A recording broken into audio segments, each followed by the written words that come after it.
So in this video, I start out wanting to make a bench like this one. Just something for some machinery. You know, a bandsaw, a grinder, you know, just something I could abuse. A bench like this. But somehow I ended up with a hand tool bench. I'm not really sure how that happened. It just kind of did. I ended up with I never intended to have a solid bench top with the legs inserted in. I never intended to have a bottom shelf for thing. I never intended to have those legs. I never intended to have a split or a tray or a place to put lots and lots of planes and chisels and things and a beautiful feeling bench. And it feels great to work on because it weighs a freaking ton. But it was supposed to have that on it. It was supposed to have that behind it. It's supposed to have that on it. I was supposed to be able to use that on it, but it's on my table saw. So this video is what went wrong with building a workbench. This is everything that went wrong with building a workbench, and how the obsession of starting to use hand tools, it affects you in a way that it shouldn't, but it does. Oh, this feels so good. Cut to the video, Caleb. Cut to the video. Okay. So a little while ago I made this bench. By a little while ago I mean just finished it the day before my daughter was born. It has no hardware in it. It's all locked in place with joinery and glue holds some major pieces together, like these legs and the tops for the shelf. Now the shelf was quite thick because it was just pallet wood of varying sorts.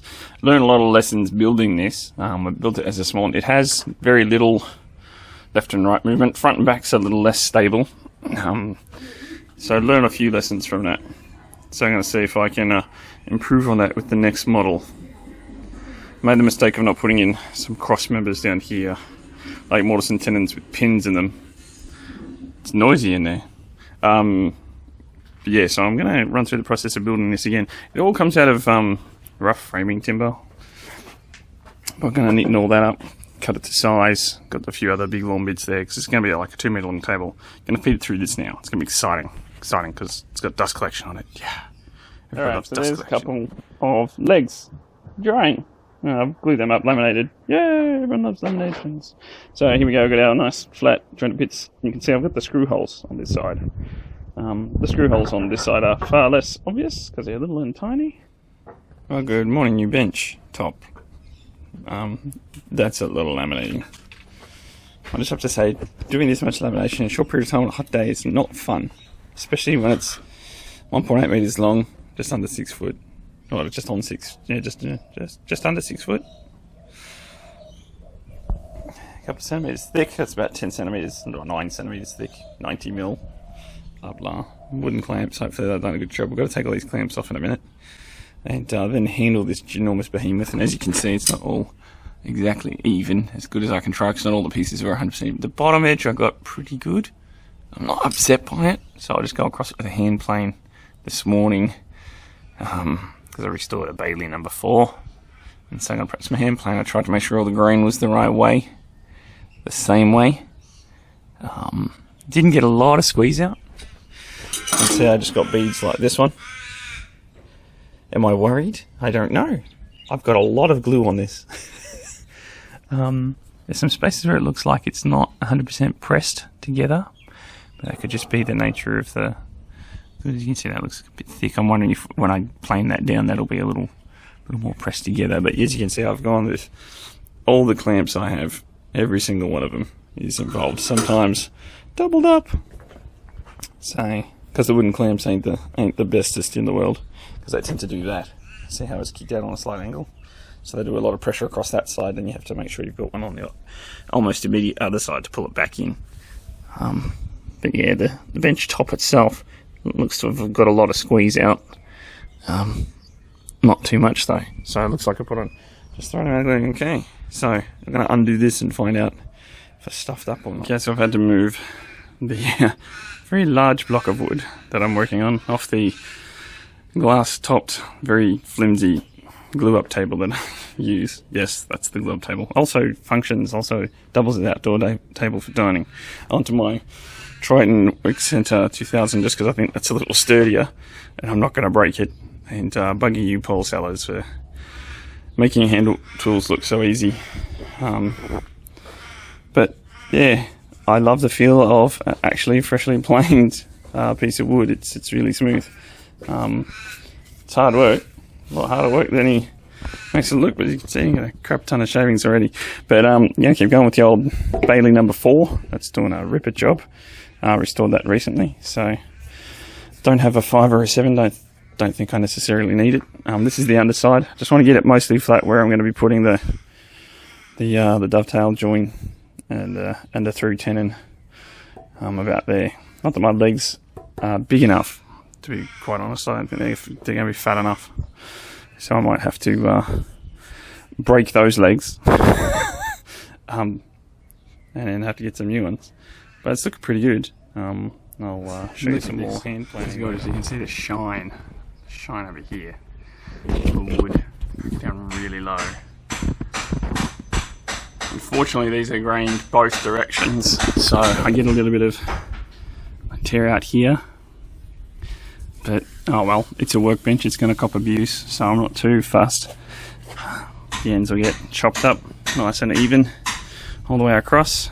Good wood vise here that presses straight against the front of the bench, but it's already looking pretty amazing, and that's all done with a hand plane. But this is beautiful fun. If you have not used a hand tool, you've got to try a plane. It's really rewarding, and it's really good for work like this. I mean, could you imagine setting up a router G to slap on the side of this and try and get this all perfectly flat?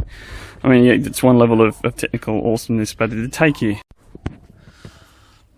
So this tabletop is bloody ginormous, and the legs are somewhat anemic and sickly in comparison. They're only 5-6 centimeters, and that's like 9. So when you go this way and then you put that there, it will just look out of proportion. So I'll use these for something else, and I'll laminate. Pardon me. I'll laminate up new legs, same material as that, so it'll match nicely. But man, that was heavy to get there. Anyway, time to clean up and then make some legs. Whoops. Alright, so all the legs are done. They're about 90 odd centimeters to this point here and 80 there, so there'll be a bit that pops out, which I'll just take off with a cut off or a dovetail or something. Dovetail saw, just get it nice and flush. Removed all the excess glue. Again, grain running multiple directions. Hard to not get some tear out when you're a noob with a plane anyway. But 4 big ass legs. These feel good.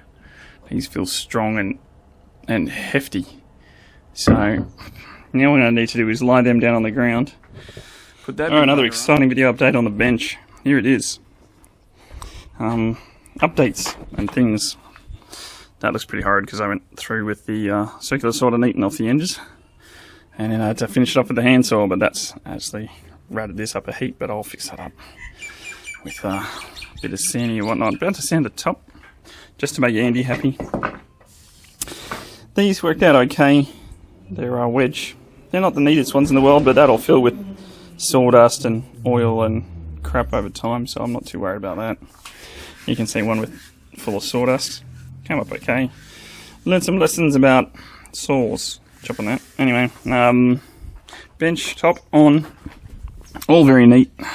All very solid. Put this is just a cheatsy McDoodles bench. I didn't laminate this. It's just 2 rails with the wood screwed on. I'm going to give that a light sand. So I'm about to go over it, sand it all. Still got a shelf to bolt on the back.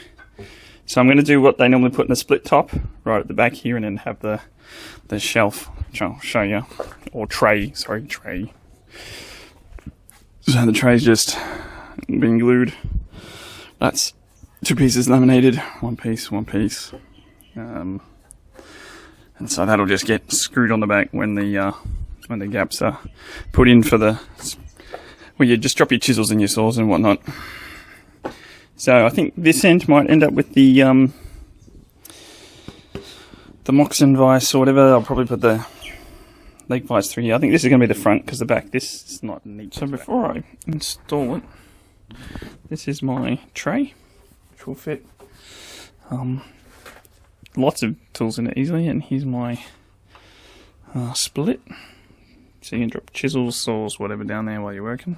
If you want to be able to grab them easy instead of dropping them in the tray.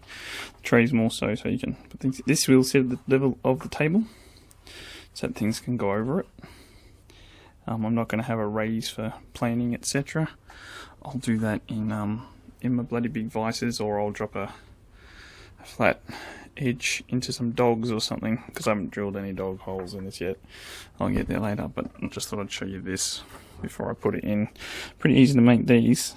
You just get your 2 pieces of wood, cut something nice and thin, jam it in the middle. As you can see, I've got a fat one down this end. That's 90mm, that's 40mm, 40, 40, 40, 90 down the end.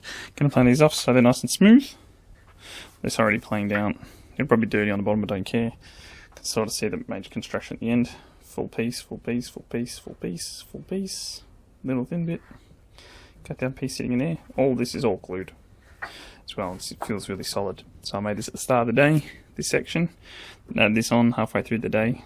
It's kind of midnight right now, so it's pulling to the bench. I want to install it. I'm just going to put some clamps in with some pieces of wood to keep it up the right height.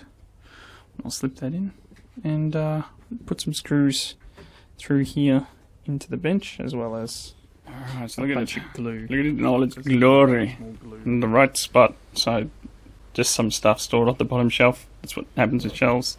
And the drills and stuff are there because I finally attached the tray. That is attached with some ginormous 100mm, that's 10 centimeters, or about 3.5, 4 inch there. So it's about all that deep, because this panel here is the one I just glued onto the original. This one here is the one I glued onto the original frame. You can see that's the last piece in the original bench top. So just put the screws in for extra precaution. There's 3 of those big ones, one here, one down the end. Started importing my hand tools onto this bench. They're all going to disappear. They were just there to do some things. The bench is not level yet. Then mind you, I don't think it will be with how uneven the ground is around here. But looking forward to taking the big clamps off. I just got them on there to apply some clamping pressure. Not that they really need to be there anymore, because the big screws are in. And I'll take those off later, push this back on the wall, and then I can start worrying about the clamp. Start worrying about the vise for working. Loving these wooden clamps I made, by the way. They're just stars. They really are. They are my heaviest workhorses. And they do a great job for something that cost me $30. I mean, I had the wood already. You know, you have to have the wood already. It might look a bit thin, but that's hard wood. So yeah, pretty chuffed. Yeah, I thought I'd be a handle guy and have a bench like this. I've been enjoying the bench. I've done a couple of things on it thus far. Things like sharpening and blah blah blah. I need to make some. Gonna make some bench hooks so that you can lay them on here for planing and stuff that way, because I don't have the vise in yet. I'm going to make a leg vise over here. I want to have a pinless leg vise. A lot of people do pinned leg vise. I don't want to put a traditional vise on the front because that normally sits out a bit. And the point of having something flush with the front is that you can have it flush all the way across here. I want to put in a sliding spot for dogs, basically to support workpieces that are along here. So I might end up taking that tray out or modifying it, or putting a new rail across the bottom of it, and another piece of wood in front that slides back and forth in a slot, so that I can support large workpieces between the leg vise I intend to build. Pinless leg vise, hey, that's more awesome. Which I'm going to make out of that, which is a solid steel one. It's not the alloy one. That's hefty. And the bottom shelf needs to be tidied up and focused a little more. I've got some more planes that are a little less, a little more obtrusive. So like a 7 and a 5 that I'll probably store down there. I'm thinking about maybe putting a set of drawers or shelves in there, but at the same time I'm kind of enjoying just the open space and being able to put work pieces down there, so I might end up cleaning out a bit of this stuff because that's going to go back on the table saw where it belongs. And the table saw is going to get its own hybrid bench anyway. So yeah, this I'm actually really enjoying. It's great to work at. It feels really solid because it is really solid. I screwed up a bunch of little things. None of them culminate in any great problem though. Like these, I could just slot more wedges in. That'd just be the ideal thing to do. And I'll probably get to that at some point. But yeah, if you want to build a workbench, do it. It's a very rewarding and satisfying feeling. And it does affect your brain. It really does. Once you start having a bench like this to work at, you want to work at it. That's the thing. Even if you built this thing out of like 2x4, was it southern yellow pine? You'd be happy. We call that radiata here, by the way, and we think it's rubbish. Yeah, just having a nice bench to work at. It's a good feeling. It's a good feeling. Anyway, got a couple of other things and projects I'll post up as I build them. But anyway, yeah, subscribe, like. If you don't like it, tell me why. Comment below. Have you built a workbench? How good's your workbench? Post a picture of your workbench or a link to a picture of your workbench. And get into restoring planes. I now have 3 number 4s. They're good. They're good fun. I love restored planes. I love old hand tools. I don't know what's wrong with me. It's so beautiful. Anyway, I've got problems. I've got real problems. It's like past midnight again and I'm out here instead of in bed with my wife.